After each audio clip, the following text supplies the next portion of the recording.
Hey everyone, it's Boogeyman Ben. Hope everyone's doing well and everyone's having a nice Sunday evening.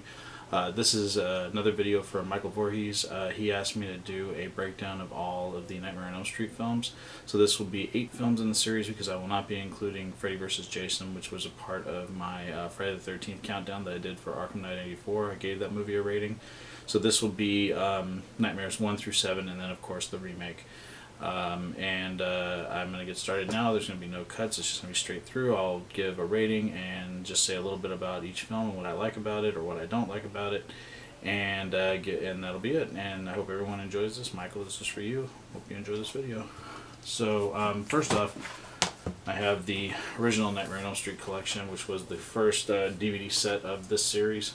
They've put out a couple more since. I have the one that came out right before the remake was released.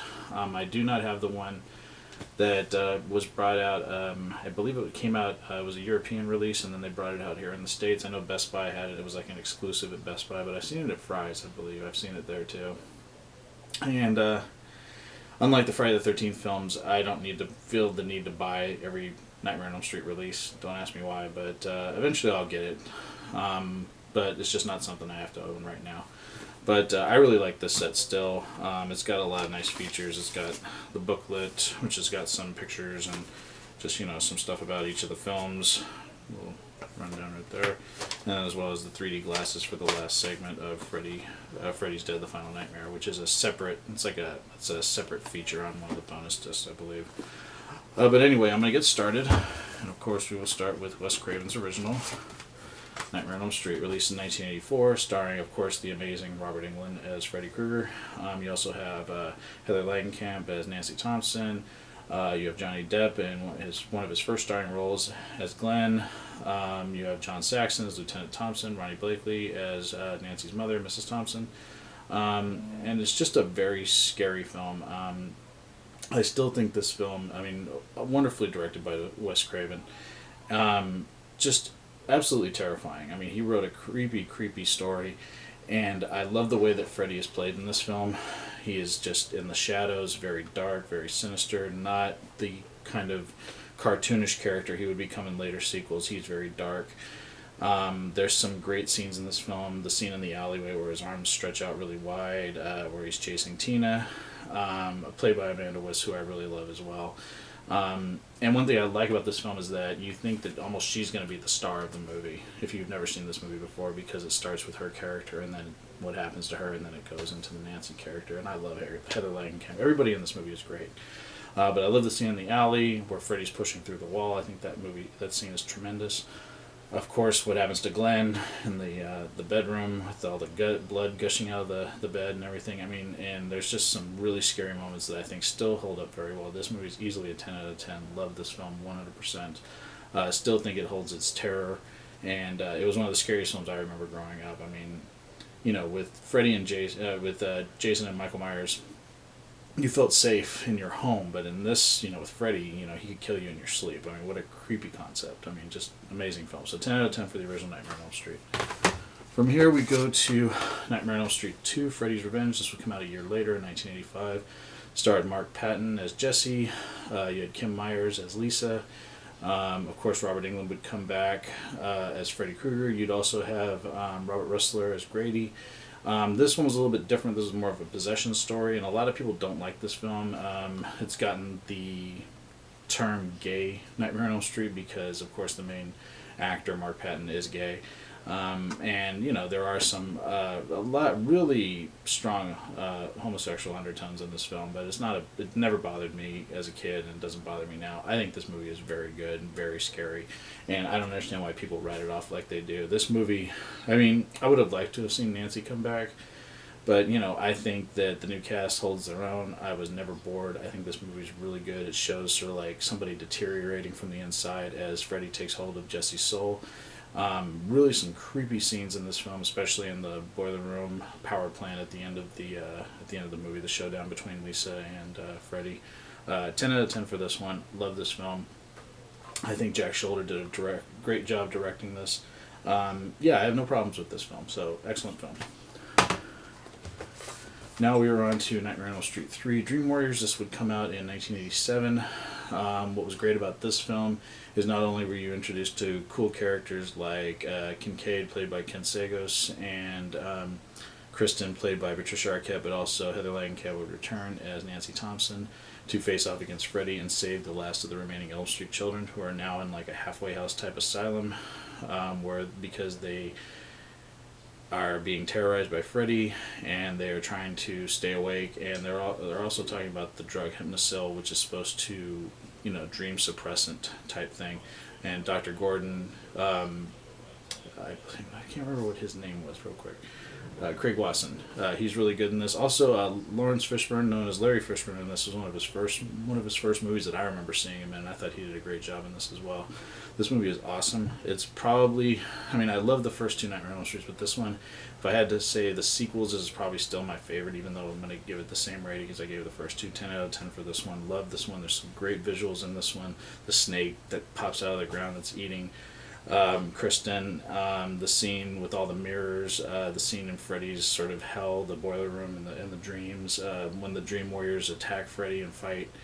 There's some great parts in this film, and where they're going to lay Freddy's bones to rest. That I think the scene in the junkyard is really creepy too. And this was before Freddy had a few more one-liners in this one, but he wasn't the kind of the cartoonish character that he would become in the next couple of movies. So awesome movie. Love Nightmare on Elm Street 3. Now we are on to Nightmare on Elm Street 4, The Dream Master. This movie, I remember seeing this film when I was, I think, 14 when this came out. I was just about to start high school. This was a huge thing, because Dream Warriors was huge, but this one was a monster when it came out. I remember it came out right at the end of summer, and I remember I was one of the only people that was able to get into the theater with my friends because I was tall.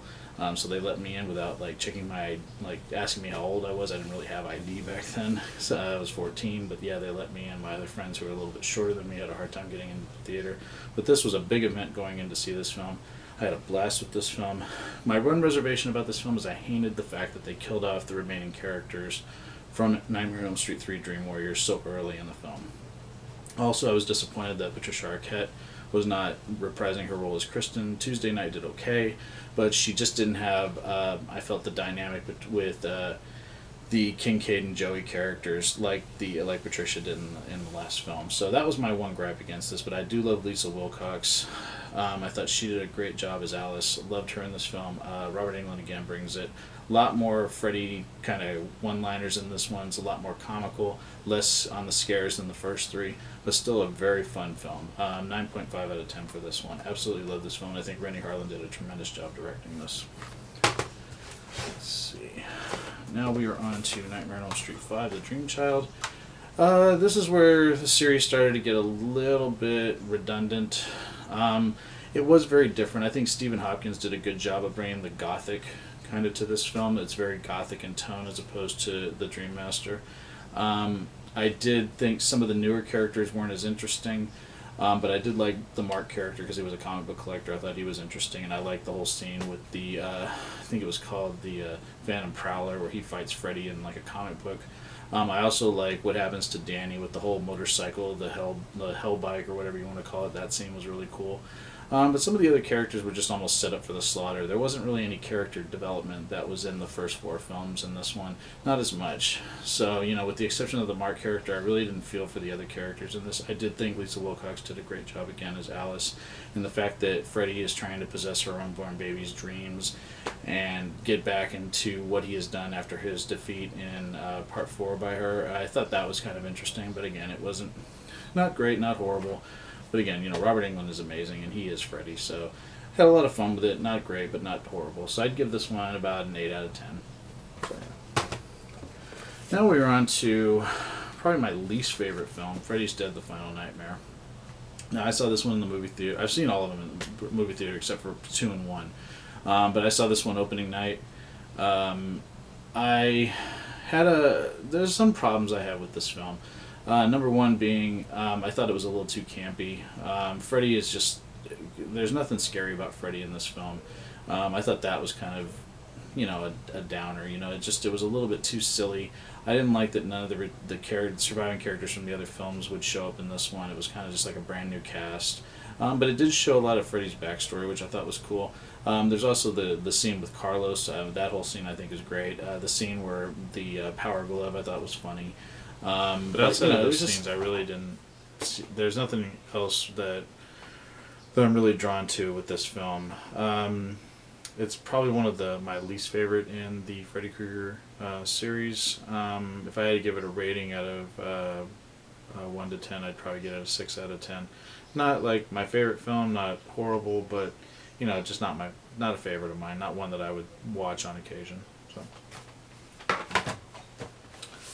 from here, 2004, we would see the release of Wes Craven's New Nightmare. Now, Wes Craven would come back to the series.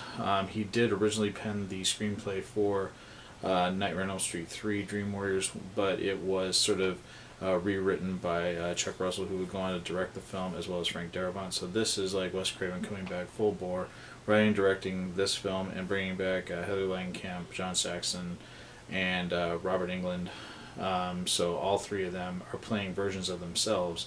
It's almost a take on a real life incident that happened in Heather Langenkamp's life, where she had a stalker, so that's playing into it as well.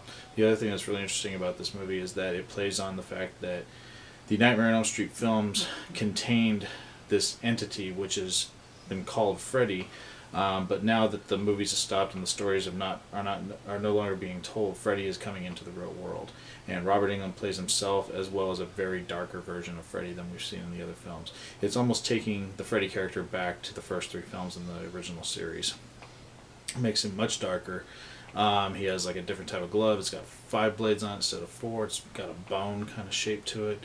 It's all bone on it, and he's got a trench coat, and he looks much darker and much more sinister. A lot of people didn't like that, but I actually thought the look was pretty cool.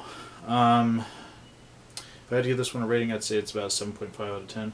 Big step up from Nightmare on Elm Street 6, and it was nice to see Wes Craven come back and do another Nightmare film. Now from here we are on to the Nightmare on Elm Street remake, which would come out in 2010, spring of 2010. It was directed by Samuel Behr. Features Jackie Earle Haley as Freddy Krueger. You also have Clancy Brown in a cameo role. Another great actress who's gone on to do great things is Rooney Mara. This was like her first movie. You have Kyle Gallner, Kate Cassidy, Thomas Dekker, Kellen Lutz. I have several problems with this movie. Number one, I never thought they should do a Nightmare on Elm Street movie without Robert Englund. It was one of the ones where I was just like, it's tough. I was okay with the Friday the 13th remake because I felt like they had gone as far as they could go with those films. Once Jason went into space, what could you do with another movie? If you wanted to get it back to the roots of Crystal Lake and Camp Crystal Lake, you'd have to almost reboot the series. With this one, I just felt like they needed to stop. If Robert Englund isn't going to do Freddy anymore, then you kind of are done, unless you're going to completely reinvent the character and make him completely different. To give him the same kind of look, Jackie Earle Haley is a very small guy, and I just didn't buy him as a menacing figure like I bought Robert Englund. Jackie Earle Haley is a great actor. I've seen him give terrific performances in like Little Children, where he was very disturbing character.